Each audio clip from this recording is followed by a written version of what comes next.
Alright! Good morning Pilipinas and good morning world! At sa ating mga kababayang OFW at mga kababayan natin na nandito sa Pilipinas na walang sawang sumusuporta dito sa ating munting programa, thank you so much. Mabuhay po tayong lahat hanggat gusto natin.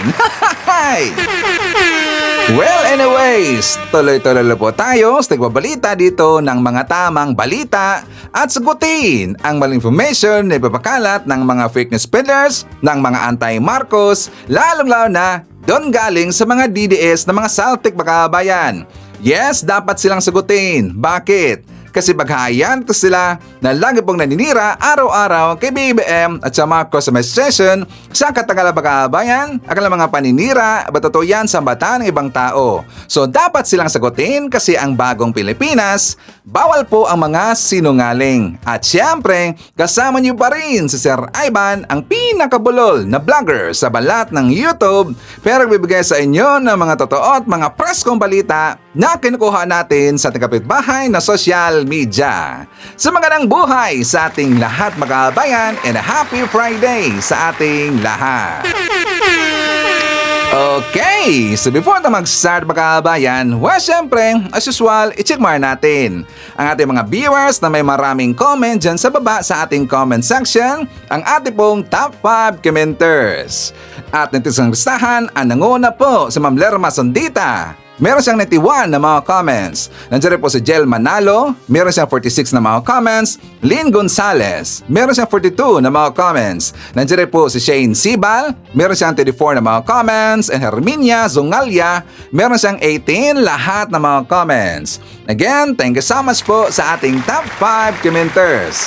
At syempre, pasalamatan natin at po mga silent viewer dito sa ating channel, thank you so much. At syempre, pasalamatan po natin ang lahat ng mga viewers na lagi pong nagla-like, lagi nag-share ng ating mga videos, at doon sa mga viewers na subscribe sa ating channel, thank you so much. At syempre, acknowledge natin ating pong mga channel members. Nandyan sila si Barbara Butler, Cosmo Defender, Edmond Casellejo, Samuel Membrado, and Via Bibar. I-greet natin mga kabayan ating mga suki, mga early birds. Yun ang una sa pag-comment dyan sa baba sa ating comment section. Nandyan sila si Lilian Dalyabe, Trening Lozano, Mr. Kapangpangan.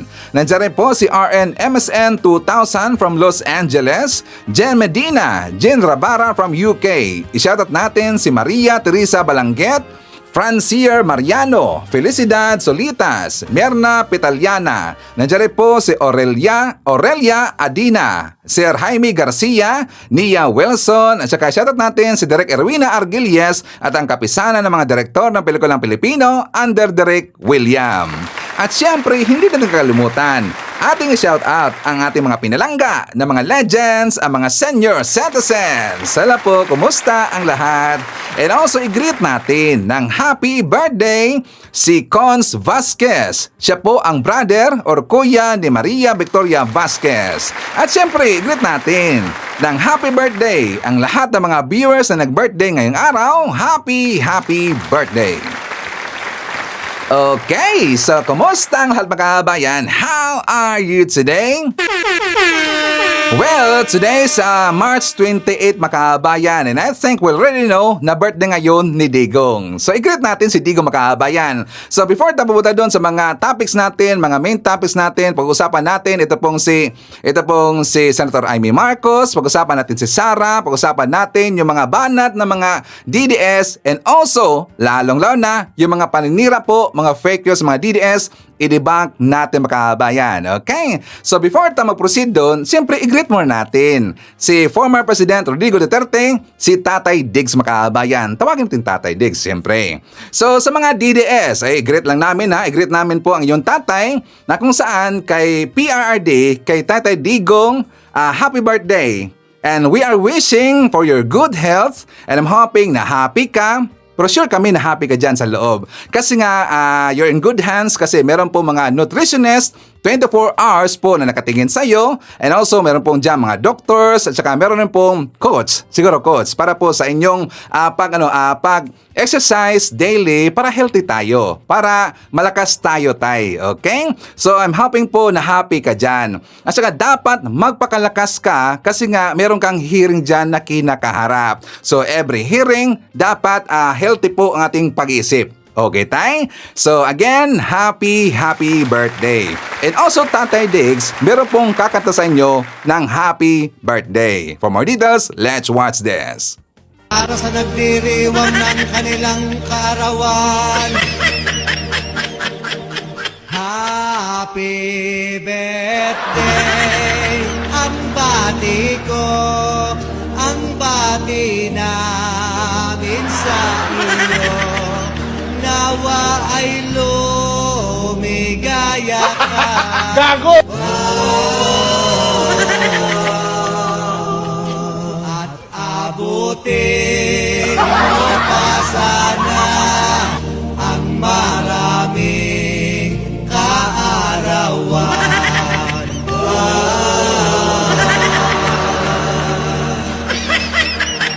Sino pang may birthday dyan? At akin ding hahandugan. O, sino pang may birthday dyan? Hahandogan na magkabayan. O diba ang ganda ng kanta? Happy birthday, Tatay Diggs. Actually, makabayan ko, una kayong nakita, doon po kay Derek Valera. Kilala ba natin si Derek na vlogger makabayan? Doon ko yan unang nakita. So, ang ganda eh. So, ginplay natin dito para i-greet natin po ng happy birthday si Digong. And also, meron pong ipapakita sa inyo makabayan, isang OFW. I think siya po isang DDS. Pero nakatawa talaga ang kanyang advice makabayan. Pero DDS pa nga to. For more details, let's watch this. Guys, naisip ko lang, matanda na si Tatay Digong. Kawawa naman siya sa ICC. Baka kinakawawa na siya dun. Pero wait, meron akong Pinoy na kaibigan na nagtatrabaho sa The Hague. Guys, alam nyo ba, nutritionally balanced lahat ng meals dun. Portion controlled.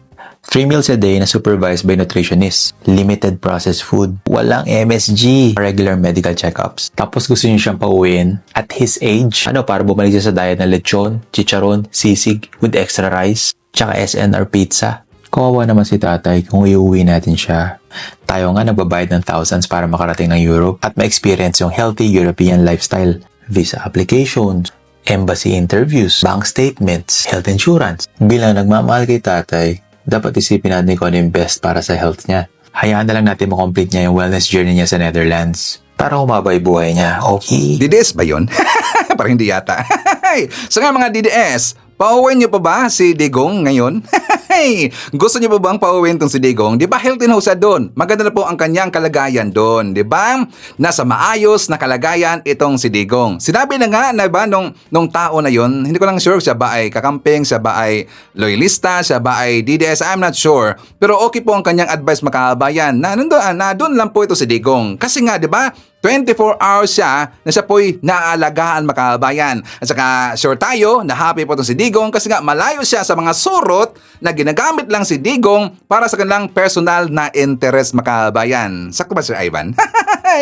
So doon lang si Digong sa ICC. So anyways, forward tayo. Meron pong forward sa atin po na isang sigurado kung makabayan, ito ay fake news. Merong forward sa atin na tungkol dito po sa kanilang pagsagawa nila ng 1 week daw sila hindi magbabadala ng remittance makabayan. 'Di ba? Yan po ang kanilang boycott ngayon. Boycott lang ginawa ngayon kasi nga 'di ba nakalagay doon, OFW remittance week makabayan, hindi sila magpapadala. So lagi lang ginigiit, natatakot daw yung gobyerno natin kasi daw hindi magbabadala yung mga OFW makabayan kasi daw maapektuhan yung ekonomiya. Pero nakakatawa kasi ito makabayan, alam niyo po nakakatawa dito, generalize nila kasi. Nilalahat nila yung mga OFW makabayan na hindi daw magbabadala starting today. March 28 mga kababayan. Di ba nila lahat nila, nakalimutan ba nila is only 7% lang sa kabuuan lahat po ng mga OFW sa ibang lugar mga kababayan, ang DDS dyan is only 7%. And the remaining percent, sila po'y magpapadala kasi sila naman po ay matitino at sila na po ito'y nag-iisip sa kanilang pamilya na dapat talagang papadalhan po ng pera sa Pilipinas kasi kailangan ho nila yan. Ang 7%, mga budol yan, mga DDS. Hey! Pero alam nyo ba, may nababasa kasi ako ng mga kababayan sa mga comment po doon sa grupo ng mga DDS kahit saan-saan po nila na mga posts from FB, doon po kay Joey, doon po kay Sas, doon po sa mga gunggong ng mga DDS fake news peddlers kasi nga sila po'y nag-usap-usap doon. Nakapagpadala na pala sila mga kababayan. Yes, DDS, alam mo namin yan. Nakapagpadala na pala sila. The other day pa mga kababayan. Silang lahat nakapagpadala na ho yan. Bakit? According po doon sa sinabi ng isang OFW sa Hong Kong yata yon, if I'm not mistaken. Ikaw nga sa Sir Ivan na, I think sa Hong Kong yung mga kababayan kasi ang sabi nila na ang kanila daw sweldo mga kababayan every first week of the month. Sa first week of the month mga kababayan. So ibig sabihin, nasa siguro, like for example, last March pa, March 1, 2, 3, 4, 5. Basta first week of the month ang kanilang sweldo mga kababayan. So kung ngayon sila hindi magpapadala, ibig sabihin, after 1 week, magpapadala yan mga kababayan. Kasi nga, first week of the month ang kanilang sweldo. And also, syempre, galing po sa Saudi mga kababayan sa Sir Ivan. Alam mo natin yan, di ba? Galing po sa Saudi si Sir Ivan sa Riyadh. Last December 1, lang po nag-forgo si Sir Ivan. Dumating po ako sa Pilipinas, last December 1 lang po. So, hindi na po ako babalik doon. Focus na po tayo sa ating pag-vlog mga kababayan. Ang aking asawa, meron po siyang negosyo. So, si Ivan, vlogger. Okay. So, alam ko kung kailan po magpapasahod yung Saudi mga kababayan. Every 25th of the month ho yan. For example, last March 25, meron na pong sweldo ang sa Saudi area mga kababayan. Ang maximum date na dumating po ang kanilang sahod, 27 mga kababayan. Kung wala man sa 25, darating yan sa 26. Kung wala man sa 26, 27. So 27 po ang maximum date, darating talaga yung sweldo. Ang ibig sabihin, hindi pa dumating yung 28 na date, nakapagpadala na po yung taga-Saudi mga kababayan. O di ba mautak sila? Alam namin yan. Di ba? Imposible na hindi kayo magpapadala. Yung 1 week ninyo na boycott ninyo na OFW no remittance week daw na mga DDS na mga gunggong na mga OFW, planado na ho nila yan mga kababayan.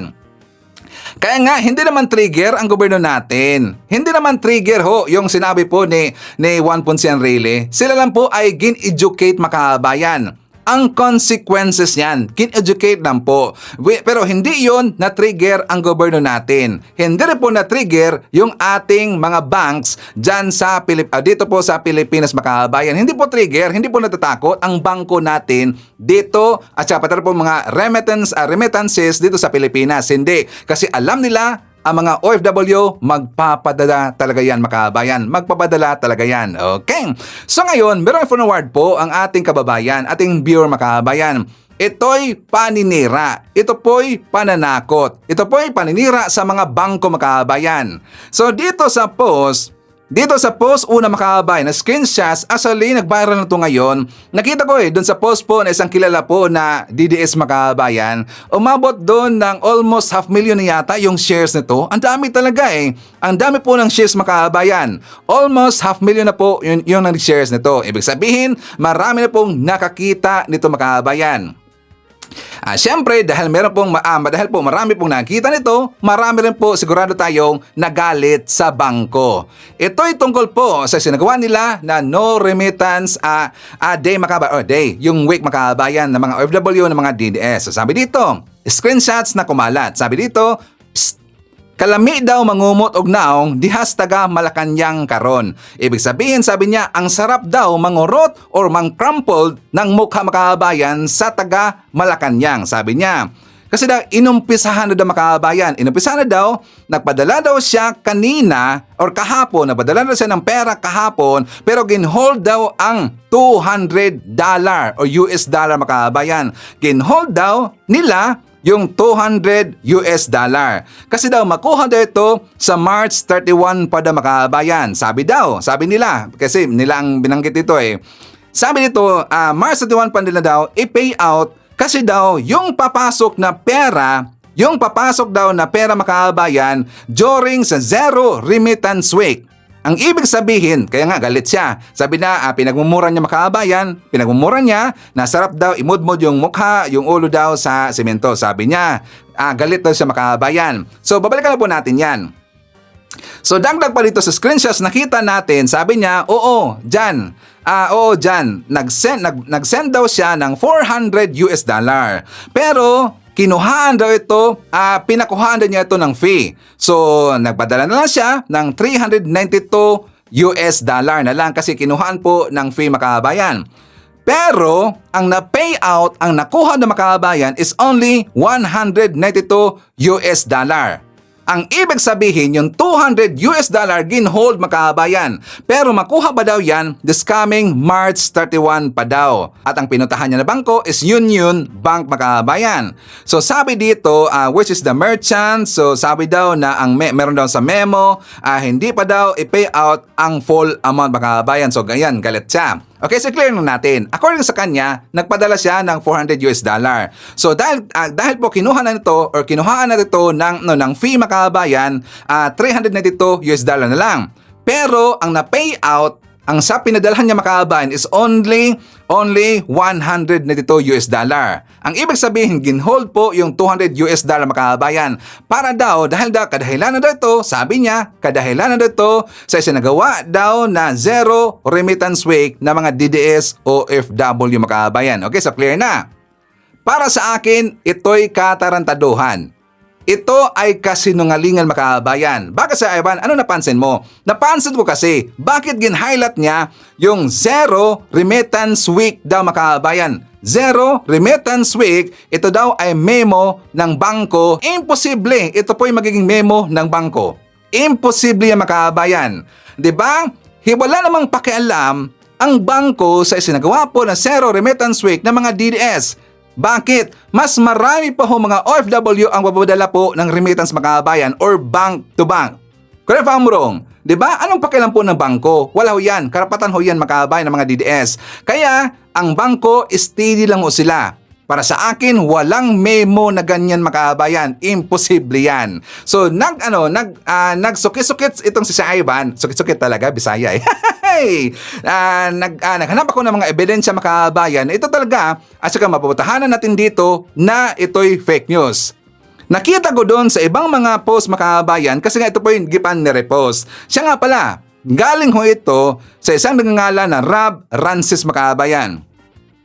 Galing ito po sa isang Rob Rances. Ibig sabihin kapag meron pong blue check makabayan, kapag verified check po ang isang account, ibig sabihin marami siyang followers. So dito po sinabi niya, these screenshots have surfaced alleging that banks or remittance centers in the Philippines are delaying the release of funds sent by OFWs. If this is verified, kung ito daw ay totoo makabayan, OFWs should demand access to any internal memo to determine whether this delay is connected to the planned zero remittance week protest makabayan. This raises disturbing question.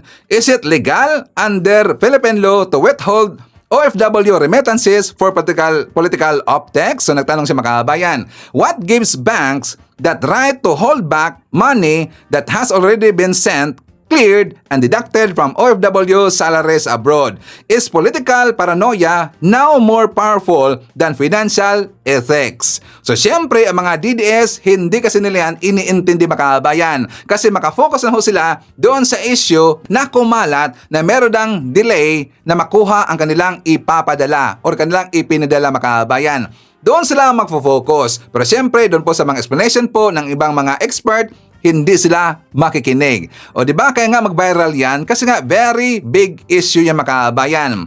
So naglibot-libot si Ivan. Naghanap ako ng mga ebidensya. And I found out, ito ngayon makabayan. Sabi dito, dito tayo po dyan sa baba, dyan sa may merong box makabayan. Sabi dito ni Donna Ruth Acelio or Acelo Teologo, siya po ay DDS makabayan. Sabi niya, Dumating naman ipinadala ko kanina. Huwag kayo basta-basta maniniwala. Madami nang nagpapakalat ng fake news. Sabi pa dito, ano kaya na bangko yan? Yun bank yun. Ano kaya na bangko yan? Sa akin, was sent right away. We use a bank, digital bank to bank online transaction, not to remittance centers. O diba? Yan pong ebidensya mga kababayan na walang problema po sa bank to bank.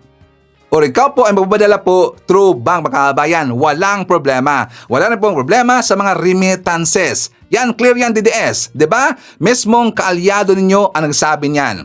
Dito pa mga kababayan, so dito pa sinabi na dyan sa baba ni Teresa C. Foltz, I sent money to my Philippine bank account today through Zoom. Nag-reflect naman po sa account ko. Nangyari to kahapon mga kababayan. Kahapon. Ibig sabihin na padala sila kahapon, walang problema. Ibig sabihin mga kababayan, in conclusion, ito na po'y gawa-gawa nila, ito na po'y paninira nila sa mga bangko po sa Pilipinas mga kababayan. Kasi nga sila po dito ay na-take advantage sa sinagawa lang protesta na Zero Remittance Week mga kababayan. So dahil nagawa sila ng protesta, siniraan po nila yung bangko mga kababayan. Ang daming nagalit talaga eh. Dito nga sa mga friends ko sa personal ko na Facebook account mga kababayan, ang daming talagang na mga nauto dito. Pero hindi ko sumagot. Pero ang dami talagang nauto mga kababayan, mga gunggong talaga eh. Ito mga DDS na to, dapat talaga sila po ay kakasuhan mga kababayan. Do you think DDS ito ay maliit lang po na issue? Hindi, malaking issue yan kasi nga bangko makabayan. Diba? Gunggong talaga eh. Basta maninira lang. Wala silang pakialam na ito po ay nakakasira po sa bansa natin makabayan sa Pilipinas. Wala silang pakialam. Ibig sabihin, wala silang pamamahal po sa bansa natin makabayan. Kasi ang importante sa kanila, basta lang magpapakalat po ng fake news, okay na sa kanila. Magpapakalat lang ng fake news. Kasi nga, Duterte. O diba? Ang kanila pong ipinagsisiga makabayan, nandun nga sa ICC.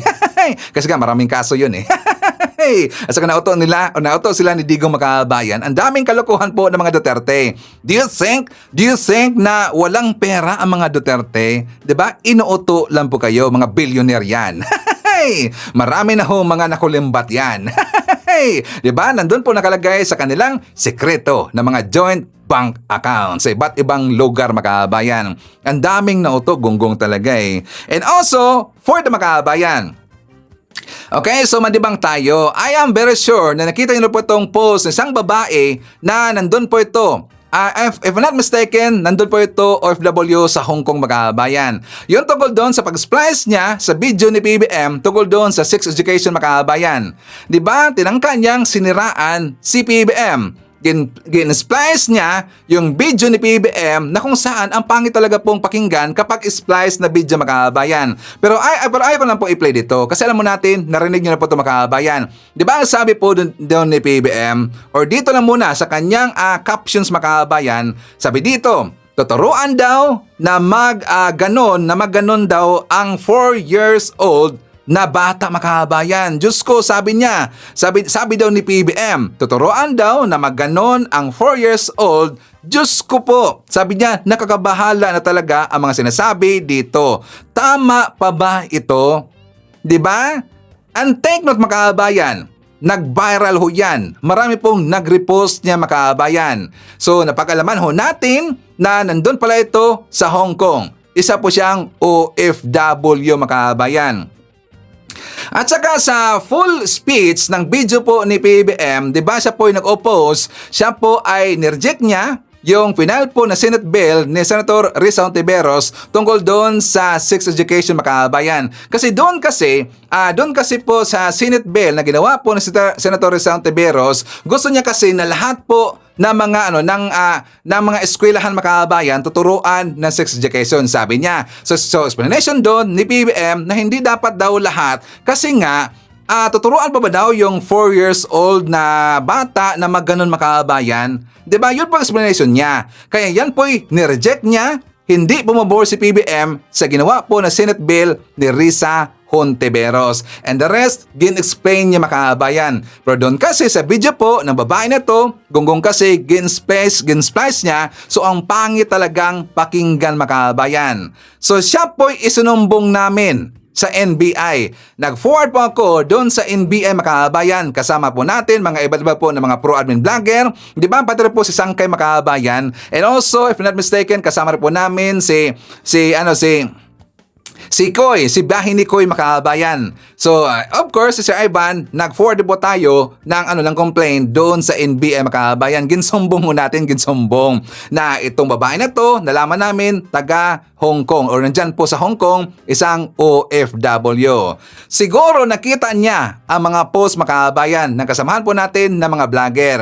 Ang ginawa niya, gindelete niya ang kanyang ginawang video makabayan. Yan po, deleted na. Gindelete niya ang kanyang ginawa na video makabayan. And also, deactivate rin po niya ang kanyang mismong account. Deactivate niya ang kanyang account makabayan. Do you think makakalusot siya? Hindi. Recorded na ho yan. Nakuha na po ang link ng kanyang account makabayan. Diba? Na-forward na po sa NBI ang kanyang ginawang video. At nandun po ang kanyang mukha makabayan. Nandun rin po ang kanyang pangalan. Even though ibang kanyang pangalan kasi nga parang Hong Kong text yata yun or iba po na text makabayan. So ito po ang kanyang name. Diba? Iba-iba makabayan. And we found out also gumawa siya ng ibang account, iba na rin po ang kanyang name makabayan. 'Di ba? Dapat isumbong natin. And also, meron rin pong gumawa katulad sa kanyang ginawa makabayan. Sino si Ivan? Itong nagngangalan na Gab Paji. Gab Paji. Tingnan nyo, ang dami po niyang followers, 44,000 makabayan. Ibig sabihin, marami pong nakakita sa kanilang ginawa. The same po na video sa ginawa po ng babae makabayan. At dapat talaga sila po ay sasampulan, kakasuhan, dapat sila po ay makulong makabayan. Di ba nakakatawa talaga kasi ang kanilang mga palusot, freedom of expression daw ang kanilang ginagawa. Freedom of expression, kung talaga hindi naman kabilang po sa freedom of speech or expression ang kanilang papapakalat po ng fake news makabayan. Di ba? Hindi kabilang doon ang pagpakalat ng fake news. Kasi hindi yan freedom of expression. Yan po ay disinformation makabayan. Diba? Dapat talaga sila ay kakasuhan. Dapat sila po ay makulong makabayan. Okay, so forward tayo. Pag-uusapan natin makabayan, ito pong pinost po ng mga DDS na cancel daw yung planong mag-rally ng Alyansa para sa Bagong Pilipinas sa Cebu City makabayan.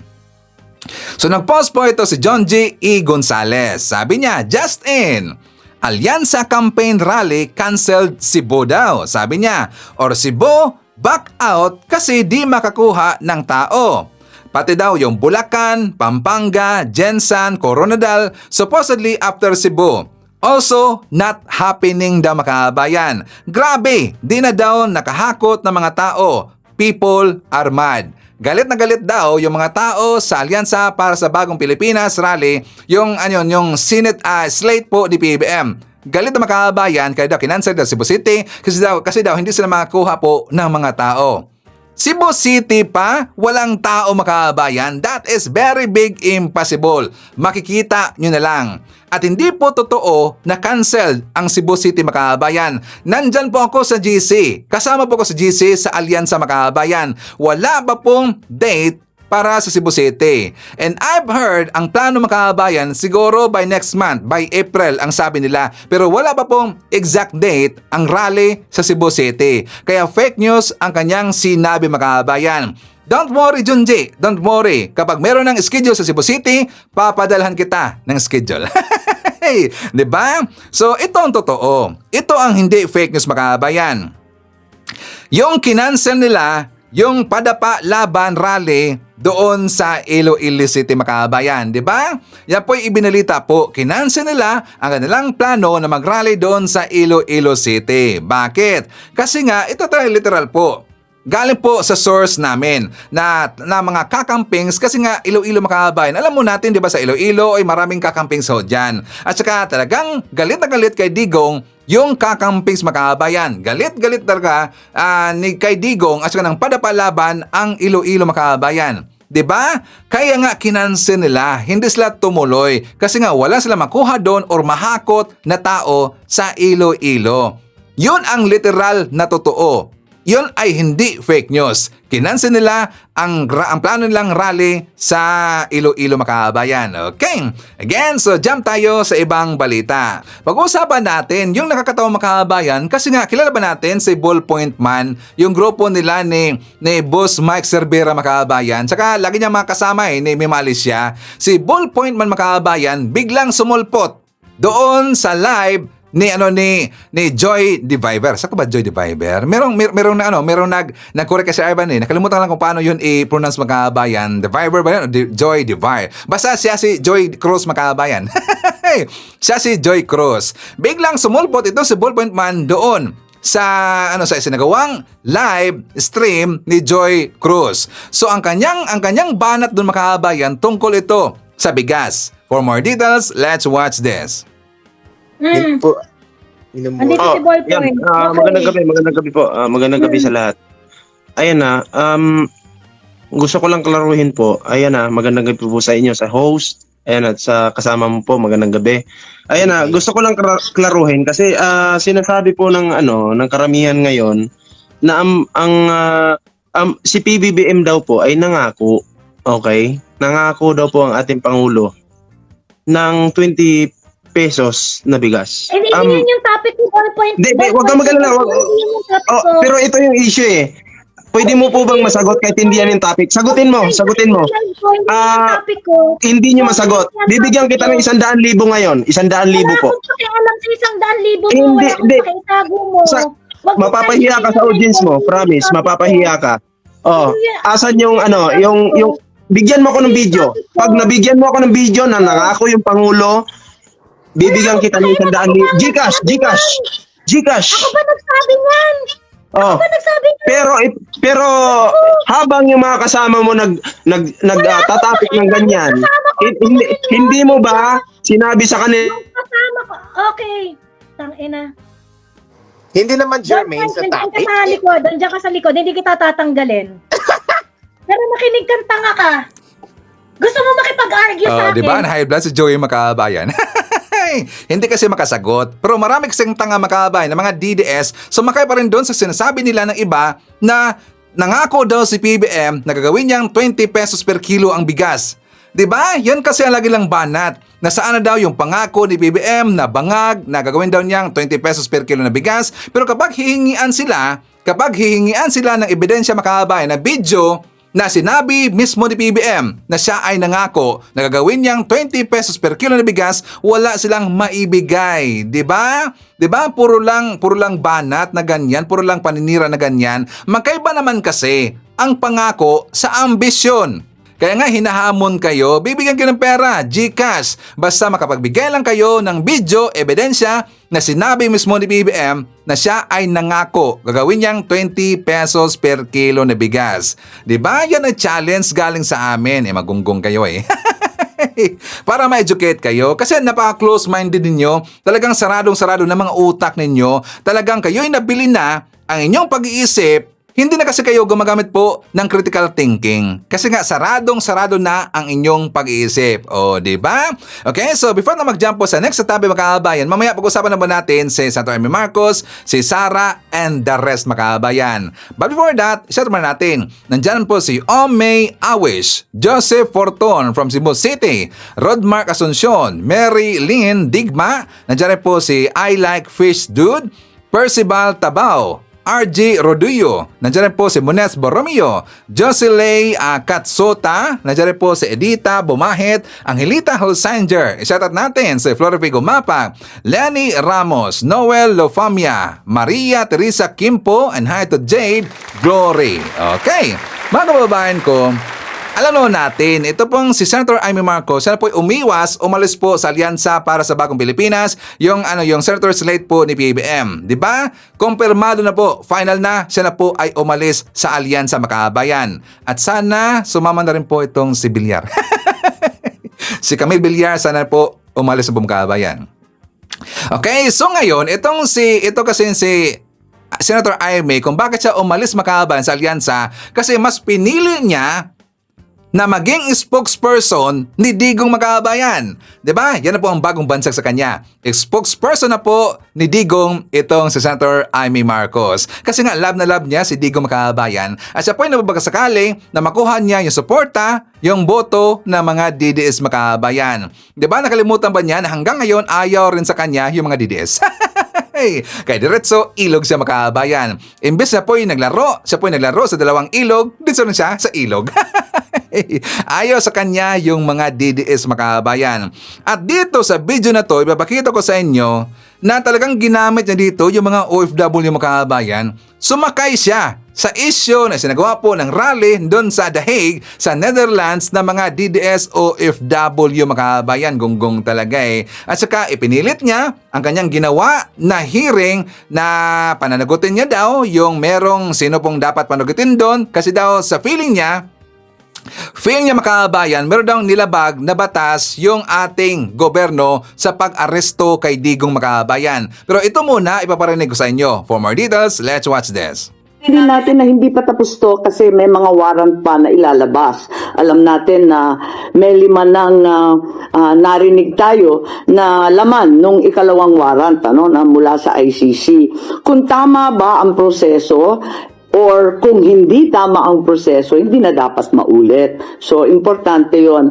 At syempre, yung mga OFW natin na nasa ibang bansa, nanganganib talaga at natatakot kung dito mismo sa sariling bansa, natatangay ang isang dating Pangulo na may edad na at may sakit. Paano pa raw sila? Kaya nais nilang malaman kung ganun na pinaglalaban natin yung mga na peperwisyo, na convict pa sa ibang bansa, pinaglalaban natin na makauwi, paano ba ang sitwasyon ni Presidente? Ngayon, isa pa, medyo marami pong galit at nananawagan sa akin at tinetext ako, sinong mananagot dito sa nangyari? Kasi hindi naman po pwede na nakalusot ng basta. Sino daw ang mananagot sa nangyari Makabayan kay Digong? Sino bang managot doon? Hindi ba niya tiningnan yung explanation po ng mga legal expert Makabayan na wala pong nilabag na batas yung inigawa ang ating gobyerno sa pag-aresto po kay Digong Makabayan? Wala pong nilabag na batas sa pag-aresto kay Digong at marami po mga abogado, mga legal expert po, galing po accredited po sa ICC na walang nilabag ang gobyerno natin sa pag-aresto kay Digong. Pero sa kanya Makabayan, talagang talagang iginigiit niya na merong nilabag daw at dapat meron dang managot Makabayan. Kasi nga, doon siya lagi makikinig sa side ng mga DDS. Kaya ganyan ang kanyang opinion Makabayan kasi nga ang lagi niyang pinapakinggan, yun ang pong side ng mga DDS. At bakit ginamit niya yung FW? At tas, generalize pa niya Makabayan, nagagalit daw, natatakot daw yung mga OFW kasi daw dahil dito daw sa nangyari kay Digong na inaresto, dinala daw sa ibang bansa Makabayan. Kung nangyari daw ito kay Digong, how much more pa daw sa mga OFW Makabayan? Diba? Ginamit niya, gunggong talaga eh. Ano bang kinalaman ng mga OFW sa pagkakaresto dito kay Digong? Si Digong merong kaso at saka nagkaso sa kanya, Pilipino rin po Makabayan. Sila nag-file po ng kaso, si Trillanes, yung Magdalo, Party List, yung grupo po grupo po ng mga Dilawan, sila po yung nag-file ng kaso doon sa ICC. Kaya Filipino po ang nagkaso kay Digong. Anong kinalaman dyan sa mga OFW kung bakit sila matatakot Makabayan? At dapat be specific itong si Senator Amy Marcos, dapat banggitin niya yung mga DDS OFW. Kasi kapag word lang po na OFW, madadamay lahat Makabayan. Parang isinama niya na lahat. Siyempre, pamumulitika yan eh. Dapat be specific, Manang, wag ganyan, gonggong eh, di ba? Alam mo, Manang, kami walang problema na umilas ka sa alyansa para sa bagong Pilipinas. Walang problema ho yan. Matagal na ho kaming nananawagan na sana tanggalin ka. Di ba? Wala kaming pakialam sa'yo. Pati nga mga loyalista mismo. Si Shaiban, hindi po ako loyalista. Ako po yung Marcos supporter. Ako po yung pro-admin supporter Makabayan. Hindi loyalista Shaiban. Ang mga loyalista, kasama ko yan sa GC. Maraming loyalista, marami kami doon Makabayan. At talagang tinanggal na ang kanilang suporta dito kay Senator Amy Marcos. Confirm yan, final Makabayan. maraming nasaktan, maraming nagalit ng mga loyalista dito sa ginawa po ni Senator Amy Marcos kasi gintraidor niya ang kanyang kapatid na presidente si PB Makabayan. Gintraidor niya. Kayang-kaya niyang traidorin ang kanyang kapatid. How much more, madali niyang gagawin yan sa mga ordinaryong Pilipino katulad natin, katulad ko Makabayan. Napakadali niyang gawin yan. Diba? Kaya niya ngang gawin sa kanyang kapatid. How much more sa ating Makabayan? Diba? Kaya nga hindi dapat pagkakatiwalaan na itong si Senator Amy Marcos. Dapat tanggalin nyo na ito sa inyong listahan na iboboto Makabayan. Doon nga sa nangyari sa video, naalala ba natin, merong nag-viral na video Makabayan, at saka yun nag-post niyan, mismo mga DDS, na meron pong lumapit dito kay Senator Amy Marcos para po magpapapicture Makabayan, magpapaselfie. Alam nyo ba, nandidire si Senator Amy Marcos? Totoo yan, totoo yan. Nandidiri si Senator Amy Marcos. Nung biglang lumapit yung babae Makabayan, siguro nasakit ang dito ni Senator Amy Marcos, abay bigla siyang gumanon Makabayan, talagang nandiri talaga eh. Tapos umiwas siya, lumayo siya ng konti Makabayan. So siyempre, ang tao na lumapit sa iyo na gusto pong mapapicture sa inyo Makabayan, masaktan ho yan. Di ba? Mahihiya yung Makabayan. Bakit ganun ang kanyang asta? Di ba ang pangit Makabayan? So tama na talaga na siya po umiwas na, umalis na sa alyansa. Okay yan. And also, ipapakita ko pa sa inyo Makabayan tungkol dito sa kanyang explanation kung kumusta na ang kanyang relasyon dito sa ating presidenteng PBBM. For more details, let's watch this. Tagal na kami hindi masyado nag-uusap, maraming humaharang. Nakikita ko lang pag public event. Kung si Senator Amy Marcos ang tatanungin, matagal na silang hindi nagkakausap ng kanyang kapatid na si Pangulong Ferdinand Marcos Jr. Sa naging pahayag na ito ng senadora, ayon sa Malacanang, tila may hindi pagkakaunawaan ng dalawa. Pero nilinaw ni Palace Press Officer Undersecretary Claire Castro, sa panig ng Pangulo, walang anumang problema si PBBM kay Senator Amy pagdating sa kanilang relasyon bilang magkapatid. As we can see from the statements of Senator Amy Marcos, it seems like there is. But on the part of the President, we cannot say that there's a rift in the relationship of the two siblings. Ayon kay Yusek Castro, makikita naman ito sa nagiging reaksyon ni Pangulong Marcos sa mga nakalipas kahit na present ang kanyang kapatid sa ilang pagtitipon kasama ang Duterte supporters. Hindi siya pikon. Kaya kahit anong banat, kahit nakita na niyo po si Senator Amy Marcos na nandoon sa Maisog Rally habang binabanggit ng dating Pangulong Duterte ang paninira sa kanya, kay PBBM, wala po tayong nadinig. Ukol naman sa pagkalas ng senadora sa senatorial slate ng administrasyon, sagot ng Malacanang, Kung hindi po talaga nalilinya ang kanyang mga paniniwala sa paniniwala ng alyansa, mas maganda po siguro talaga na siya ay umalis dahil kung di niya pa paniniwalaan ang mga programa ng alyansa, hindi po talaga magkakaroon ng magandang relationship. naungkat ang estado ng relasyon ng magkapatid dahil na rin sa pagsasagawa ng investigasyon ni Senator Amy ukol sa naging pag-aresto kay dating Pangulong Rodrigo Duterte at maglabas ng initial findings na kumukontra sa naging aksyon ng gobyerno ukol sa issue. Bago ang paglalabas ng resulta ng naturang Senate probe, nag-withdraw ang senadora sa alyansa para sa bagong Pilipinas na sinusuportahan ni Pangulong Marcos. Tingnan nyo, nakakatawa ang kanyang reasoning makahabayan kasi according sa kanya, hindi niya na daw nakausap si PBBM in public kasi marami daw nakaharang makahabayan. Maraming nakaharang, bakit hindi niya gagamitin ang kanyang common sense? How about kanyang bibisitahin sa Malacanang makahabayan? Kasi sure tayo, makikita or mamit talaga ni Senator Amy Marcos si PBBM sa Malacanang, lalo na kapag Sunday makahabayan. Diba? Intentional yan. Ayaw niya talaga pong kakausapin si PBBM kasi siyempre ang gusto niya makahabayan na ang gusto niya lang ang masunod at susundin ni PBBM.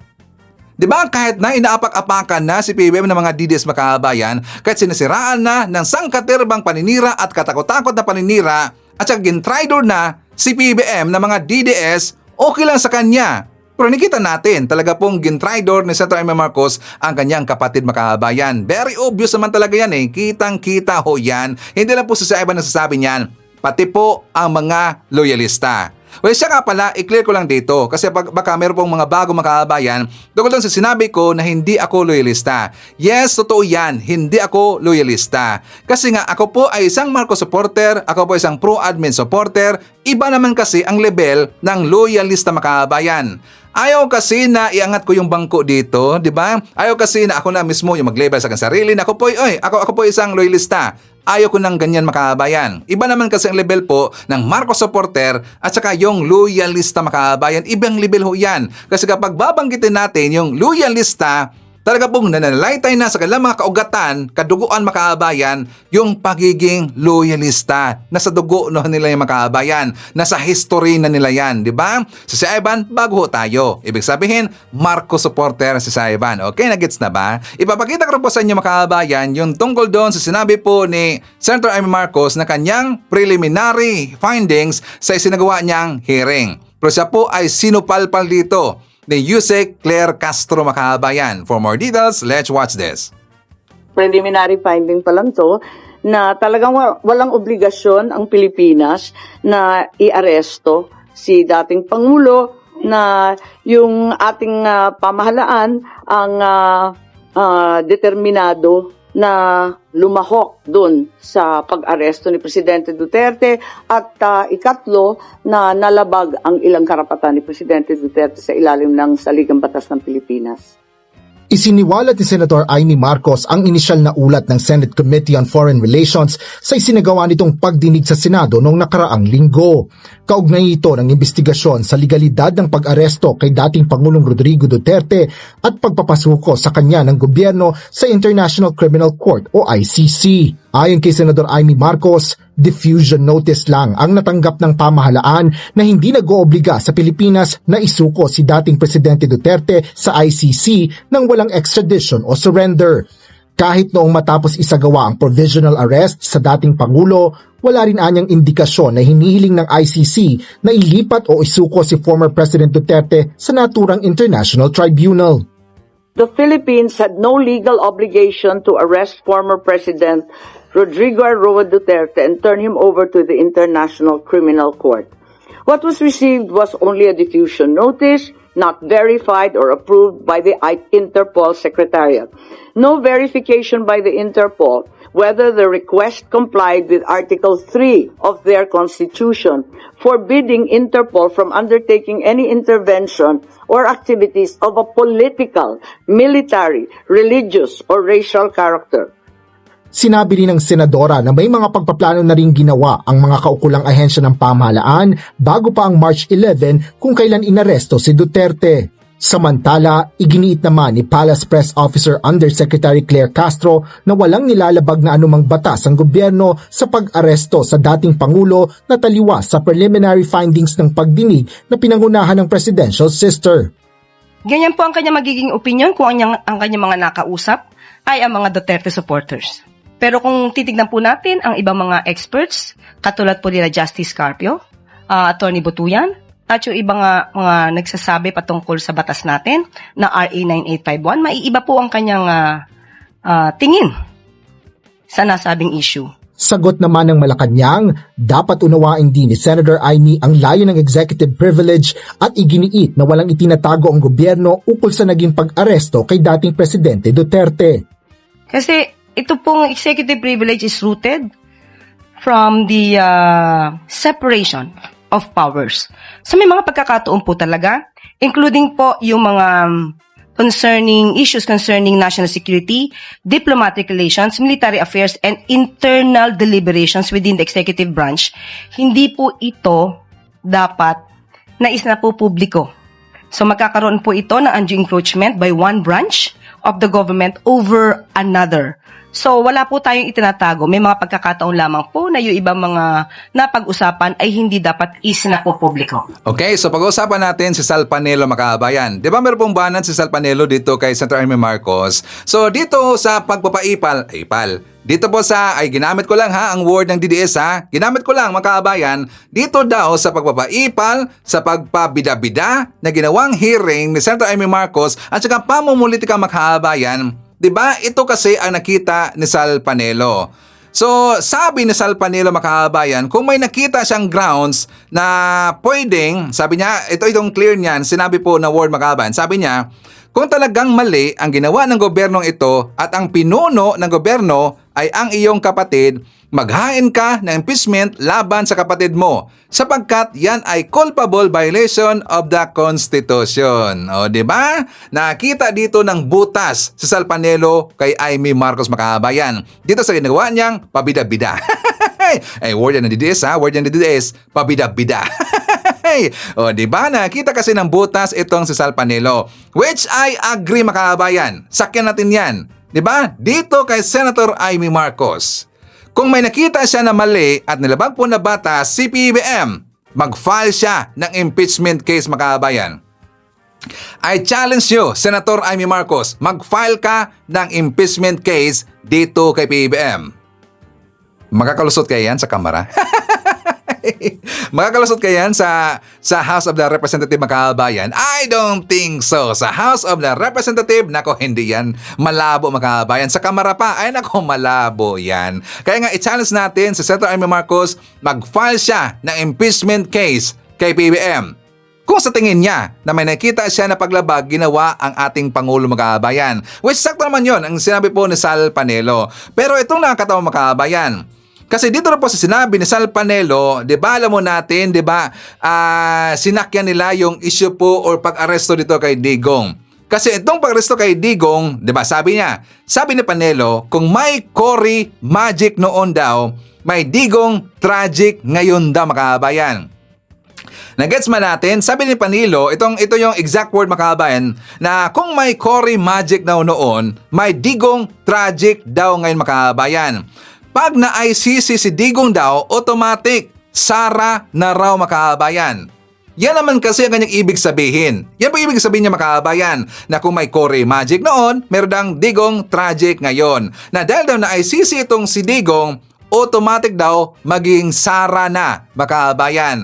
Automatic Sara na raw. Na, diba creative kayo makabayan? Creative talaga eh. And also, ito sabi na po niya, pag namatay daw si Digong sa ICC makabayan, automatic daw, mas lalong automatic na magiging presidente itong si Sara Duterte. O di ba? Yan talaga ang kanilang plano makabayan. Noon pa man, gusto na talaga nilang matigi itong si Digong kasi magiging advantage ito kay Sara Duterte. At maraming beses na yan sinabi ni si Ivan na ito po'y magiging advantage kay Sara Duterte na kung merong nangyari doon kay Digong noong time po na siya ay inaresto makabayan. Diba? Tama talaga ang ating theory dito. Tingnan nyo, sinabi po ni Sal Panelo, yan po ang kanyang ibig sabihin makabayan. Kung meron nangyari kay Digong sa panahon po ng kanyang pagkakaresto or merong mangyari ngayon na nandun na po siya sa ICC makabayan, automatic daw magiging presidente itong si Sara Duterte. Bakit? Kasi pag-aakala niya, magkaroon dito ng people power for makabayan. At automatic, tatanggalin daw sa pwesto itong si PBBM, kaya nga feeling niya magiging presidente na itong si Sara Duterte. Kailan kaya? Mangyayari ba yan, Sal Panelo? I don't think so. Do you think marami kayo? Ilan lang kayo? Ilan lang po ang bilang ninyo? Ang mga loyalista, tahimik lang yan ngayon. Ang mga loyalista, matitino yan. Marunong sila mag-isip. Kaya tahimik lang ho sila makabayan. Diba, Corfang Murong? Ganyan po mga loyalista, tahimik lang ho yan. Kapag sila ay lalabas, makikita nyo ang bilang. Diba? Lalamunin kayo ng buo. Nandyan pa yung mga pinklawan. Kasi ang mga pinklawan, mga dilawan, sumuporta rin po ngayon kay PBBM. Diba? Tingnan nyo, lahat ng mga pinklawan sumuport na ngayon kay PBBM. Kasi nakita ng mga pinklawan, nakita kasi ng mga dilawan na matino na lider si PBBM. Nakita nila yung mga programa ni PBBM, nakita niya mga inisyatibo ni PBBM na nakatulong talaga sa bansa natin. Kaya nga sinuportahan na si PBBM, pero mga DDS bulag naman kasi. Kasi nga sila po ay hunger for power makabayan. Yan naman kasi ang totoo, di ba? Correct if I'm wrong, mga DDS. So, shout naman natin. Nandyan po si Evelyn Garcia. Hi to Gloria de Jesus and San Juan de Jesus family from Analiza de Jesus. I-shoutout natin si Sports Inoue from South Korea. Nandiyan rin po si Celso Villamen from Parañaque City. Jill Manalo, hi daw sa kanyang misis na si Aida Manalo. I-shoutout natin si Disilen David. Jess Tubtub from Calamba, Laguna. Nandiyan rin po si Josephine Gallego. Amelia Gutierrez from Laguna. I-shoutout natin si Axel Roses. At saka or si Simply Tokes Vlog Makabayan. Si Axel Roses, hindi po nakakilala, siya po ay isang pro-admin vlogger mga kabayan. BBM vlogger ho yan, si Axel Roses. So, i-subscribe natin, saka i-support natin mga kabayan. Nandiyan rin po si Ashen, Andrew Martinez, Nono Vlogs, Tony De Los Reyes, Tinkerbell, Shirley Rizman, Luisito Niedo, Phil Macabato, and hi to RMC Mac Denden. Okay, mga kababayan ko, ipapakita ko sa inyo ang vlog ni Mike Abe. For more details, let's watch this. Ito pong isyo na paghaling tulad ni Sara Duterte kay dating Senador Ninoy Aquino, ang kanyang ama, kapag umuwi daw din sa ating bansa. Ating pag-uusapan ngayon. Pero bago yan, pakinggan muna ninyo itong interview dito po kay Kiko Aquino D. Ito yung apo ni Ninoy, pamangkin ni Chris Aquino. Ito yung kanyang gustong iparating kay Sara Duterte na nagpahayag na malayo-malayo daw po sa katotohanan at prinsipyo ng kanyang lolo na si dating Senador Benigno Aquino Jr. Ninoy Aquino. Siguro po wag na po sigurong idamay yung lolo ni Noy ko po. At saka siguro para sa akin, sa both sides po ito, no, na alam ko may pahayag din yung Malacanang tungkol sa sinabi ni VP Sara na para sa akin, kung sa content okay naman, pero again, parang ginagamit yung pangalan ng lolo ni Noy ko upang basically ipagtanggol yung anak ng isang presidente na siya mismo yung nagpasimuno sa lahat ng pagdurusa ng lolo ni Noy ko. So parang sana to both of them, tigil-tigilan nyo na yung paggamit ng dugo ng isang Aquino upang ipaglaban yung kanilang pansariling interes. Ayun, napakalinaw po nung sinabi ha. Pang sariling interest lang daw. Ayan o, batang Aquino yung Kiko Aquino D. Ayan. Apo ni dating Senador Ninoy Aquino. Ang naiba naman po ang istorya niyan na nawala ang kanyang buhay noong August 21, 1983. Yan po kasi ang sinabi ni Sara eh. Kasi daw, nagpupimilit si Duterte. Lagi daw sinasabi ni Duterte, iuwi niyo ako sa Pilipinas. Lagi tuwi daw sila magkikita, sabi ni Sara, iuwi niyo ako sa Pilipinas. Ayan ang sinasabi. Ang sabi naman ni Sara, pag umuwi ka sa Pilipinas, magagaya ka kay Ninoy. Ayun ang ibig sabihin niya. Kaya ngayon, sabi huwag na niyong gamitin ang pangalan. Ako naman, sa akin pong opinion, analysis sa isyong ito, kasi masyado na hong malayo eh. Ako, alam din naman natin kung ano ang naging problema ng mga Aquino at Marcos noong mga panahong yon under former President Marcos Sr. Walang kinalaman ang Marcos Jr. sa kung ano ang political issue na hidwaan sa pagitan ng Aquino at Marcos Sr. yung kanyang ama. Kasi si Pangulong Marcos Jr. ngayon, wala pa ho sa kapangyarihan maliban lang sa pagiging vice governor at anak ng dating Pangulo. Pero ngayon, walang kinalaman ng kanyang administrasyon dyan sa isyong yan. Okay? Ang tingin ko rito, nagtatry si Sara na makakuha ng suporta sa mga Piglawan-Dilawan or Aquino family or Maka-Aquino para sila'y suportahan. Wala akong ibang nakikitang dahilan eh. Bakit niya ikukumpara na hindi naman po ganon ang sitwasyon, malayo-malayo. Si Ninoy Aquino, biktima ng karapatang pantao. Si dating Pangulong Duterte ay akusado or suspect sa paglabag sa karapatang pantao. Human rights violation. O di ba ang layo? Iba yung biktima kaysa alleged mastermind ng pang-aabuso. Pambibiktima sa karapatang pantao. Yun ang kanyang kasong kinakaharap. Ano ba yung crime against humanity? Torture, murder, at iba pa. Puro harassment yun. Yun ang kasong kinakaharap ni Duterte. Si Ninoy, walang ganong kaso.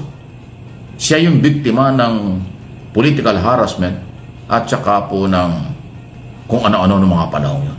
So again, walang kinalaman si Pangulong Marcos Jr. sa isyu niya. Kaya nga ang aking puntingin dito, tinatry ni Sara Duterte na pati yung mga Aquino or mga followers na mga Aquino o makilalang Piklawan, Dilawan, Liberal Party ay gusto niyang makuha ang suporta. Ay malabong-malabo yan. Malabong-malabo. Dahil malayong-malayo nga po ang history ng dalawa. Okay? Tsaka itong Piklawan, Dilawan at Aquino family mukhang sumusuporta naman kay Pangulong Marcos na. Wala tayong nakitang batikos sila. Wala silang, hindi na nga, tahimik na nga sila eh. Di ba? Pero dinadamay pa yung pangalan. Kaya ngayon panawagan ni Kiko Aquino D, yung apo. Okay? Pamangkin ni Chris. Ay huwag nang idamay sila. Huwag nang banggitin ng mga pangalan dahil malayo naman ho ang kasaysayan. Malayo ho ang record. So ako naman, dahil karapatan kong bigyan ng analysis at opinion, nagtatry si Sara Duterte makakuha ng suporta sa mga Piklawan, Dilawan at Aquino supporters, followers na mukhang malabo namang makuha at ibigay kasi nag-react na rin.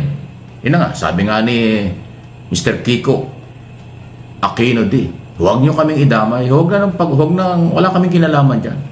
Pati yung ibang mga haligi ng Piklawan, Dilawan hindi naniniwala dyan sa ganyang anggulo na posibleng ang dating ay parang pananakot pa. Parang ginagalit lalo ni Sara ang kanilang supporters, ang mamamayang Pilipino, para magalit sa administrasyong ito. Kasi ng purpose nun. Just imagine, gagaya mo kay Ninoy. Ibig sabihin, mawawala ang buhay, kung anong gagawin sa kanya, pagbabalik. Hindi naman ho, ganun. So, anong purpose nun? Galitin ang Pilipino, ginagalit ang Pilipino para magalit kay Marcos at sa administrasyon. Hindi ba ang sama? Napakasamang epekto. Wala kasi ako nakikitang positibong dahilan at makakabuti sa bansa. Yung kanya sinasabi na ala Ninoy. Kung ano nangyari kay Ninoy ay mangyayari din sa kanyang ama pag bumalik ng Pilipinas. Grabe naman. Hindi po ganon. Si Duterte nung nandito sa Pilipinas, kaliwat kanan ng kanyang press conference, mga rally at kung ano-ano, wala namang gumagalaw sa kanya. Pinababayaan lang siya. Kahit ng below the belt, personal, pagmumura at kung ano-ano ang mga binabanggit niya against government, against Marcos family at mga kongresista. Hindi wala namang gumagalaw sa kanya. Ultimong lamok o langaw, walang dumadapo sa kanya. Ngayong siya'y nakulong dahil may kaso, papalabasin pag umuwi para ala Ninoy. Ay, di ba? Pure panggugulo. Pure lang na ang layunin ay manggalit ng tao at mandamay. Higit sa lahat, akala makukuha ang suporta, inuulit ko, mula sa mga Aquino at mga Piklawan, Dilawan. Malabo pa yan sa sabaw ng pusit. Ulitin ko, malabo pa yan sa sabaw ng pusit na mangyari. Please like, share ng video ito. Malayang reaksyon, professional na mga reaksyon ang importante. Mga troll, buzzer, hindi namin kayo kailangan. Mga troll, buzzer, ayaw na ng tao sa inyo. Alam na namin kung saan ang gagaling yan. Sa mga anti-Marcos kayo nagagaling.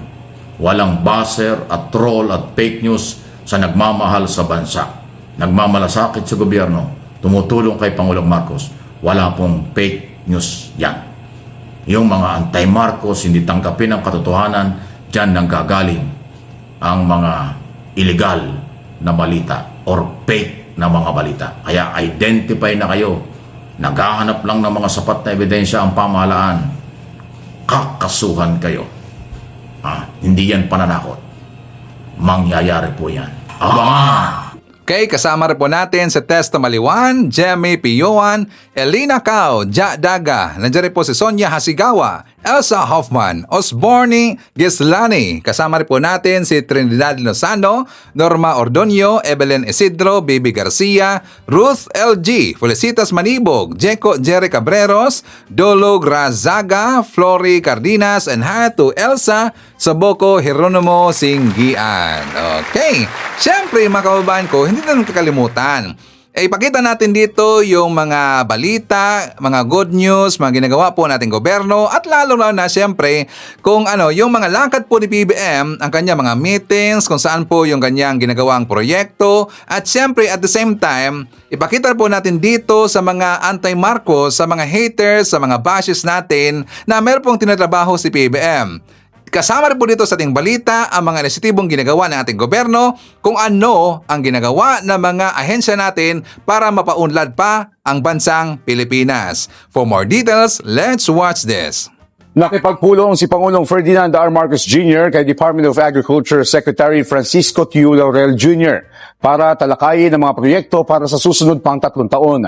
Unang target ng ahensya ang pagpapatayo ng mga mega food hubs kung saan binase ito sa Thailand na binisita ng DA noong nakaraang buwan. Makatutulong ito para maibsan ang sobrang taas o baba ng supply at presyo ng mga produktong agrikultura. Tinututukan din ng DA ang bahagyang pagtaas ng presyo ng itlog sa merkado dahil sa kakulangan ng supply nito, dulot ng mga sakit na tumama sa manok. Hindi na nag-aalinlangan pa ang mga magsasaka sa Lanao del Norte matapos makita ang potensyal at magandang aning dulot ng hybrid rice kumpara yan sa traditional na upland rice. Patuloy na nagiging isang hamon ang seguridad sa pagkain dahil sa pagbaba ng bilang ng lupang sakahan dahil sa komersyalisasyon. Sa Lanao del Norte, isinusulong ng pamahalaang panlalawigan ang pagsasaka ng upland rice upang matugunan ito. Hinihikayat ang mga magsasaka na magtanim ng hybrid rice para sa mas matatag na supply ng pagkain. Sa isang farm walk na ginanap sa Mindanao Rice Agricultural Innovation Center sa bayan ng Ginamon, nasaksihan ng mga magsasaka kung paano makatutulong ang makabagong teknolohiya upang mapalakas ang kanilang ani. Isa sa mga magsasaka na dating may pag-alinlangan sa hybrid rice ang muling nagkaroon ng pag-asa matapos makita ang potensyal nito. Karon kay nakita man gyud nako nga naman gyud na munga, so nalipay gyud ko, makaingon gyud ko nga magtanom ta ka ng munga. Mao na nga nagpasalamat ko nga naapil niya ni nga kuan panahon na dako kay ni nga tabang para kanako nga usa ka mag-uuma. Ayon sa Provincial Agriculture Office, ang tradisyonal na variety ng upland rice ay madaling matumba na malalakas na hangin at bagyo. Samantala, ang hybrid rice naman ay napakita ng magandang resulta dahil umaabot ito ng hanggang 87 sako bawat ektarya, halos doble kumpara sa tradisyonal na upland rice. Bilang bahagi ng hakbang ni Pangulong Ferdinand R. Marcos Jr. na makapaghatid ng disente at dekalidad na pabahay, ibinida ng Malacanang na sinimulan na ng Department of Human Settlements and Urban Development ang isang 30 palapag na pabahay sa ilalim ng Pambansang Pabahay para sa Pilipino program ni Pangulong Marcos Jr. Isinagawa ang groundbreaking ceremony ng makabagong San Juan Pambansang Pabahay na unang proyekto ng lungsod sa ilalim ng 4PH. Matatagpuan ito sa Barangay Batis at magbibigay ng higit 1,000 unit na may sukat na 25 square meters bawat isa. Kasabay ng modernong pasilidad tulad ng multipurpose area at iba pang mahalagang pasilidad. Binigyang pugay ng palasyo ang Pinay tennis player na si Alex Ayala. Pasok na sa semifinals ng 2025 Miami Open ang 19-year-old na tennis sensation matapos niyang talunan ang world's number 2 na si Iga Swiatek sa score na 6-2, 7-5 sa quarterfinals ng tournament. Si Swiatek ang ikatlong sunod na Grand Slam champion na pinataob ni Ayala sa Miami. Nauna rito, pinatalsik na rin ng Pinay ace na Jelena Ostapenko at Madison Keys. Ayon sa Women's Tennis Association, si Ayala ang kauna-unang Pinay tennis player na nakapasok sa semis. Dahil dito, garantisadong papasok na rin si Ayala sa top 75 ng WTA World Rankings. Congratulations sa ating kababayan at hindi pa po dito nagtatapos ang ating pasasalamat sa mga kababayan natin na nagbibigay ng karangalan sa Pilipinas. Mula sa dating 10 kilo hanggang 30 kilo na ng 29 pesos per kilong bigas ang pwedeng bilhin ng mga nasa vulnerable sector. Sa pagkakasambahay, itinatawid ng senior citizen na si Nanay Trining ang pang-araw-araw na gastusin ng kanyang pamilya. Kaya mahalaga sa kanya ang alok na tig 29 pesos na bigas ng Department of Agriculture. Pero kung dati hanggang 10 kilo lang ang pwede niyang bilhin, good news ng Malacanang. Triniple na ang purchase limit para sa bigas 29. Minsan magbili tang bigas tag 60 dati. Then karon nag 48, 58, 52. O tag 29, malaki na ng tulong sa atin. Ng Makakatipid. makatipid na tayo. Saan niyo po pwedeng gastusin ngayon na may edad na rin kayo? Sa mga gamot, sa mga vitamins. Mula sa dating 10 kilo, maari nang makabili ng hanggang 30 kilo ng tig 29 pesos na bigas ang mga vulnerable sector tulad ng mga senior citizen, may kapansanan, solo parents at indigents sa ilalim ng P29 Rice Program ng administrasyon ni Pangulong Ferdinand R. Marcos Jr. Ayon sa Malacanang, layo nitong pagaanin ang gasto sa pagkain ng mga pinakamahirap na Pilipino. Ito po'y tulong ng ating pamahalaan para lalong-lalo na po doon sa mga vulnerable sectors katulad po ng mga senior citizen, indigents, para po sila naman po ay gumaan, no, ang kanilang pagbili at makakuha ng supply po ng bigas para sa kanilang pamilya. May 5 bilyong pisong budget para sa naturang programa na inaasahang makapagbe-benepisyo rin para sa mga magsasaka ngayong harvest season. By increasing the amount of rice that the vulnerable sectors can avail or can access from 10 kilos to 30 kilos, definitely po yung stores, yung buffer stocks po ng NFA will be released. So more space will be available for the NFA to buy more palays from the farmers, especially during the harvest season. Binibili sa halagang 18 hanggang 24 pesos ng National Food Authority ang palay ng mga magsasaka, depende kung tuyo o basa. Nasa proseso na ng procurement ang Department of Agriculture sa pagbili ng mga truck na makatutulong sa mga magsasaka para hakutin ang kanilang ani patungo sa mga NFA buying station. Tuloy-tuloy din ang pamamahagi ng tulong sa mga magsasaka. Kamakailan lamang, ininspeksyon ni Pangulong Marcos ang bagong rice processing complex sa Isabela. Dito maaring patuyuin ang mga palay, gilingin at gawing imbakan na makatutulong para mabawasan ang mga nasisira o nabubulok na bigas habang napananatili ang magandang kalidad. Ang mga hakbang na ito, salamin sa hangarin ni Pangulong Marcos na tulungan ang mga magsasaka habang pinatataas ang supply ng pagkain sa abot kayang halaga. Naghandog ng libreng entrance sa Tandang Sora Women's Museum ang Quezon City Government para sa pagdiriwang ng National Women's Month. Inaanyayahan ng Quezon City Government ang publiko na bisitahin ang Tandang Sora Women's Museum sa Barangay Tandang Sora na naghahandog ng libreng entrance ngayong ipinagdiriwang ang buwan ng kababaihan. Tampok sa museong ito ang mga natatanging kontribusyon ng mga kababaihan sa kasaysayan na naging instrumento sa paggamit ng kalayaan ng bansa at iba't ibang likhang sining na sumasalamin sa mayamang kultura at tradisyon ng mga Pilipino. Ipinangalan ng museong ito sa tinaguriang ina ng katipunan at himagsikan na si Melchora Aquino o mas kilala bilang Tandang Sora. Because Tandang Sora is really a role model for all of us, young and old, no? Kasi drawing mo 84 years old, no? Tapos with her katapangan, mapagbigay sa kapwa. I mean, yun ang mga traits na pagmahal, no? Yun ang mga traits na kailangan natin, no?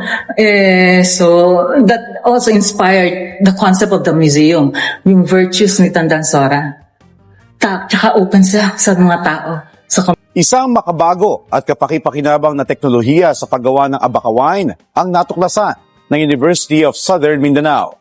Sa patuloy na pananaliksik ng University of Southern Mindanao, isang makabago at kapaki-pakinabang na teknolohiya ang natuklasan ng pamantasan sa pagproseso ng mga prutas mula sa abaka upang makagawa ng abaka wine. Sa pangunguna ni Professor Harem Roca, kasama ang kanyang mga estudyante, natuklasan nila ang proseso ng paggawa ng inumin mula sa halamang karaniwang ginagamit lamang dahil sa mga hibla nito. Honestly, I did not have any background in abaka fruit wine making. So what I did, I researched and then I benchmarked. I knew of a person who was making wine long time ago, but this wine is not abaka. It was like Bignay wine somewhere in North Cotabato.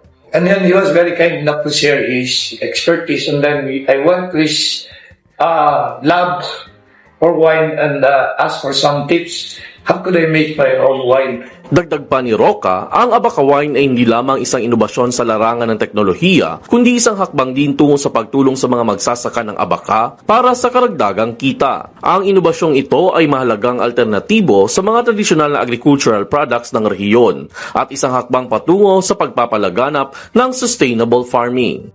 Sinamantala ng mga magsasaka ang mas mataas na buying price sa palay ng NFA sa Cagayan Province. Pagtitiyak naman ng Agriculture Department, hindi nila hahayaan na malugi ang mga magsasaka. Sako-sako ng palay ang nakasalansan sa mga sasakyan na yan sa buying station ng National Food Authority sa Tuguegarao City. Dumagsa kasi rito ang mga magsasaka mula sa Cagayan Province matapos i-anunsyo ng NFA na bibilhin sa mas mataas na presyo ang mga ani nilang palay. Sa 50 kilos, 6 times 50 ang price difference niya. Kaya malaki. Sali magkano sa 50, di 300. Yung bebenta mo sa labas, plus 300. Kaya kahit mahirap, di. Kumpara sa 19 pesos at 14 pesos na alok ng private traders, di hamak na mas mataas ang buying price ng NFA na 24 pesos at 19 pesos kada kilo ng tuyo at sariwang palay. Paliwanag pa ng ahensya, meron silang sinusunod na price range scheme para matiyak na magkakaroon ng magandang kita ang mga magsasaka. Meron kaming program, yung pricers or price range scheme, which is adjusted from every week. Depende sa ongoing price sa labas, and then just to ensure na ang NFA is always on top to provide also the farmers of more ROI for their harvest. Handa namang ipahiram ng Department of Agriculture ang kanilang 13 trucks para magamit sa pagbiyahe ng palay. Pagtitiyak ng DA at ng NFA, patuloy silang nakaalalay para hindi malugi ang mga magsasaka, alinsunod na rin sa direktiba ni Pangulong Ferdinand Marcos Jr. na tulungan ang sektor ng agrikultura. Okay, so kung nagustuhan ninyo ating mga topics ng araw mga kababayan, please give a like naman po sa ating video. Malaking tulong ho yan.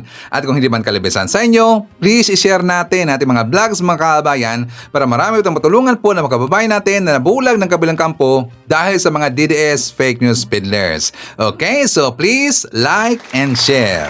Kasama rin po natin, nandyan si Teresito Lu, Liosel Rama, Zinaida Anulacion, Gorgonya Angala, Apple Nash, Merna Borromeo, Bejeweled Rain, Bewley Benaventura, Evelyn Garcia, Sisi Perez Apelyido, nandiyan rin po si Maribec Lomen, Nonski Pasamonte, Jeremiah Sigueriro, Palpi JBR, Delia Obispo Clemente, JRN, LB Zemizo, Ivy Alfonso, Rica Noses, Angelito Galario, nandiyan rin po si Melanie Rebostes Indiano, Dimple Rain S. Rabines, and hi to Josie Buhay. Okay, so mga kababayan ko, yan natin manakalap ng mga balita ngayong araw. Kung nakaabot ka po sa portion na to, sana nakapag-like na ho tayo. Libre po ang mag-share, libre din ang mag-subscribe. Again, maraming salamat sa mga viewers na hindi nag-skip ng ating mga commercials. Thank you so much. At before natin tatapusin ang ating programa ngayong araw, sana sabayan nyo sa Sir Ivan para sa ating live messaging prayer. Salamat po Lord, dahil natanggap ko ang unang biyaya ngayong araw, iyon ay ginising mo kami ng may lakas at walang sakit sa pangangatawan. Naway samahan mo kaming muli ngayong araw sa iba't ibang gawain namin. Patuloy mo rin po sanang bantayan ang aming mga anak at ihatid sila ng ligtas sa aming mga tahanan. Maraming salamat sa iyong presensya sa lahat ng oras, Lord. Idinalangin ko ito sa pangalan nating Panginoong Jesucristo. Amen. So maraming salamat mga kababayan, and I hope to see you again on my next video.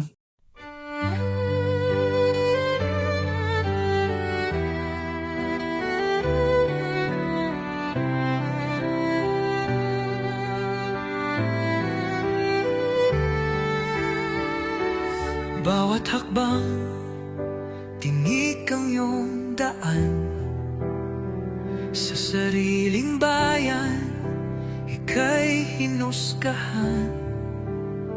Ika'y siniraan ng ganit sa kapangyarihan.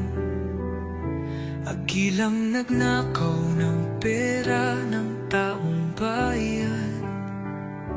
Pinapasan mong lahat ng dusa. Matatag ka, hindi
Pinaglaban mo ang lahing sinumpaan, nagkalat peking balita sa mamayan.